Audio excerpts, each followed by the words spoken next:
Irmãos e irmãs, graça e paz.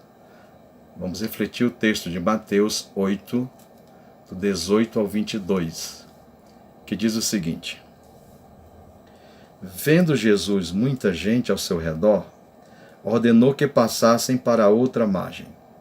Então, aproximando-se dele um escriba, disse-lhe: Mestre, seguir-te-ei para onde quer que fores. Mas Jesus lhe respondeu: As raposas têm seus covis e as aves do céu ninhos, mas o Filho do Homem não tem onde reclinar a cabeça.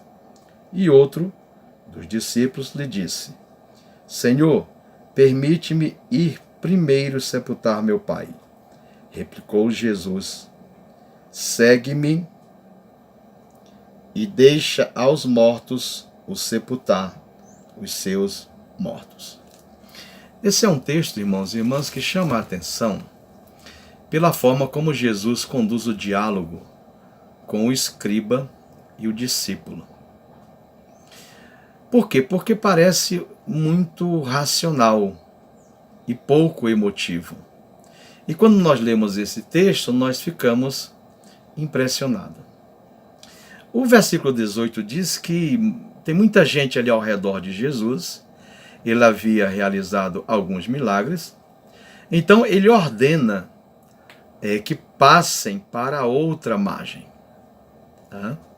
Ora, os sinais que Jesus realiza chamam muito a atenção, chama a atenção das multidões e muita gente quer seguir ele. Agora, Jesus tem uma preocupação, porque observando as pessoas, ele está ciente de que a maioria das pessoas não tem noção do que significa ser discípulo. A empolgação com os milagres, com os ensinamentos, impede muitos de ver as exigências necessárias ou impostas ao verdadeiro discípulo. E então ele ordena: olha, vamos passar para outra margem? Bom, é nesse momento, então, que se aproxima dele um escriba. E o escriba diz: Mestre, seguir-te-ei para onde quer que fores. Ora, nós sabemos que o escriba também, na sociedade da época, era considerado um mestre, um professor. Ele é o cara que copia, que escreve, que lê, que interpreta as leis, no caso a Torá, os textos sagrados, e ele está muito entusiasmado e muito confiante. E reconhece Jesus como mestre. Agora, claro que ao chamar Jesus de mestre, ele tem na memória dele um modelo de discipulado, que é o modelo tradicional. Para ele, Jesus é um mestre, um rabi. Só que ele vê Jesus a partir do mundo dele, a partir das suas próprias categorias. Para ele, Jesus está iniciando uma escola. E ele quer participar dessa escola. Ele quer fazer parte desse grupo. Mas Jesus olha para ele e diz: olha, as raposas têm seus covis, as aves têm seus ninhos, mas o Filho do Homem não tem onde reclinar a cabeça. A figura simbólica de raposas, pássaros, ninhos, isso faz parte do cotidiano das pessoas que seguem a Jesus e das próprias regiões por onde Jesus viajava. Mas quando Jesus diz: o Filho do Homem não tem onde reclinar a cabeça, isso tem um sentido muito marcante para a fé do escriba. A gente deve lembrar que ele está familiarizado com as Escrituras, familiarizado com as profecias. E talvez até tenha visto em algumas atitudes de Jesus sinais que corroborem algumas dessas profecias. Ocorre que a palavra Filho do Homem é uma palavra semítica e que podem ter, dentre outros, dois sentidos específicos. Um sentido ordinário, de acordo com Salmo 8 e Ezequiel 2, Filho do homem significa ser humano. Mas tem um sentido teológico que talvez seja o que mais interessa ao escriba, né? A ideia que está em Daniel capítulo 7. O Filho do homem é um ser celeste, é um ser transcendente, é um ser divino. A expressão Filho do homem é a primeira vez que aparece no Evangelho de Mateus. Mas ela aparece 83 vezes no Novo Testamento. Por isso é importante que nós compreendamos a expressão Filho do homem sempre no seu contexto, nos seus diferentes contextos. Ora, essa resposta de Jesus surpreende o escriba em dois sentidos. Primeiro, que não vai ter uma escola. Não tem uma casa, não tem um local de reunião, nem sequer uma toca, né, como qualquer animal da terra possui. Jesus diz para ele, olha, o Filho do homem não tem onde reclinar, onde repousar a cabeça. Essa é a primeira surpresa que o escriba tem. A segunda surpresa é que no contexto do texto que nós lemos, esse texto de Mateus, Filho do homem significa simplesmente que Jesus é um homem comum.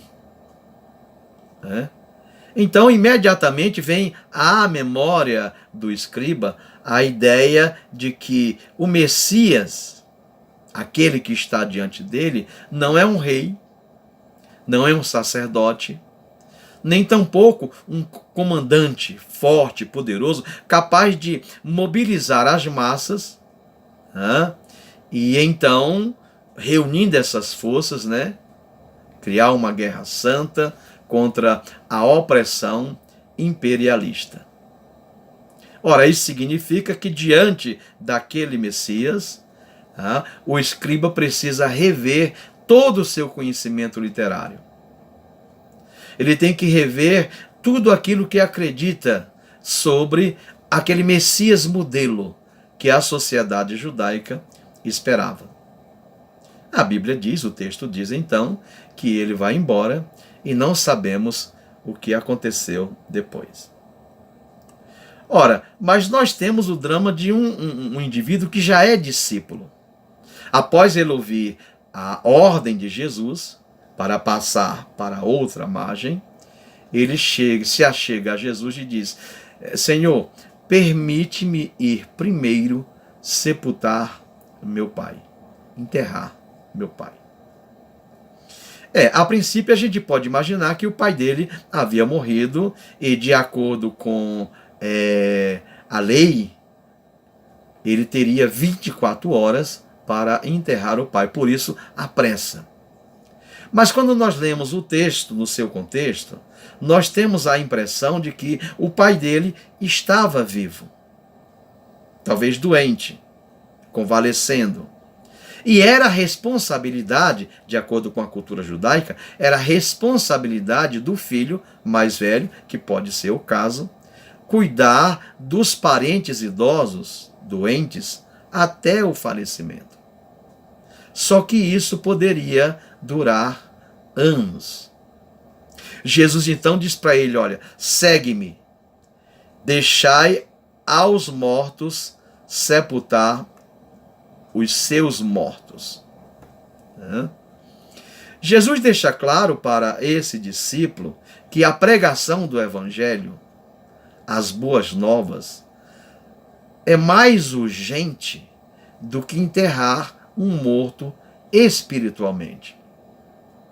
Em outras palavras, Jesus diz, deixem-os espiritualmente mortos enterrarem os fisicamente mortos.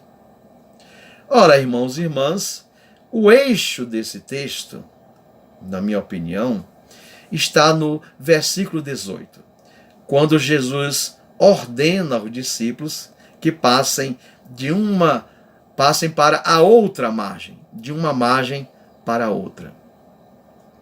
Em nossa vida cristã diária, nós estamos constantemente fazendo concessões. Mas Jesus deixa claro que para ser um verdadeiro discípulo, é necessário passar para a outra margem, passar para o lado oposto àquele em que você se encontra. E passar para a outra margem, irmãos e irmãs, significa mudança. Mudança na escolha das nossas prioridades. A outra margem simboliza um novo nascimento espiritual. Uma mudança radical de vida. A outra margem é um lugar diferente. Diferente daquele em que nós nos encontramos. E a ordem de Jesus é que nós devemos superar tudo aquilo que nos impede de segui-lo. A outra margem. Minha oração, irmãos e irmãs, é que Deus fortaleça a nossa fé. E que nós sejamos capazes de atendermos à sua ordem e passarmos para a outra margem, deixando que os mortos sepultem, enterrem os seus próprios mortos. Deus seja louvado pela grandeza do seu amor e da sua misericórdia para conosco, hoje e sempre. Amém.